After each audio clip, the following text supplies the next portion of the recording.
আমি বলছি অপু বিশ্বাসের কথা, কারণ উনি নিজেই আসলে বিভিন্ন টেলিভিশন টক শোতে বলেছেন তিনি 4বার বেবি অ্যাবর্শন করিয়েছেন। মানে সাকিব আর অপু বিশ্বাসের যে বাচ্চাগুলো হচ্ছিল ওনারা সেগুলো রাখেননি, মানে তাদেরকে আর রাখা হয়নি। আসলে সেখান থেকেই কি মনে হয় বুবলিকে দেখে এখন দ্বিতীয় সন্তান নিতে চাচ্ছে ঢালিউড কুইন অপু বিশ্বাস? তাই তো বুবলিও অপু বিশ্বাসকে মনে করিয়ে দিল যে একটা সময় অপু 3-4টা বেবি নষ্ট করেছে।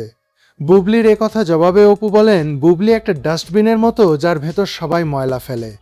যে কেউ এসে বুবলিকে প্রেগনেন্ট করে দিয়ে চলে যায়। আমি বলছি বুবলির এই মেয়েটা সাকিবের না।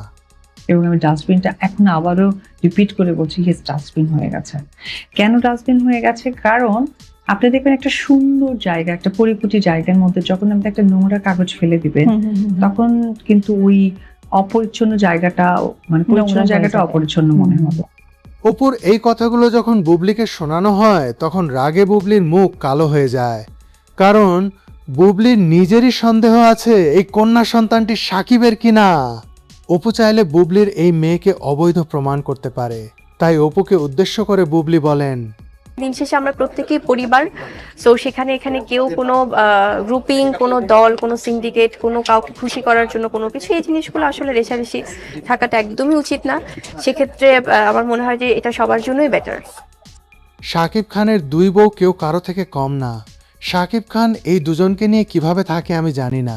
বুবলি কিছু একটা বললে অপু বিশ্বাসের উত্তরে দ্বিগুণ উত্তাপ ছড়ায়।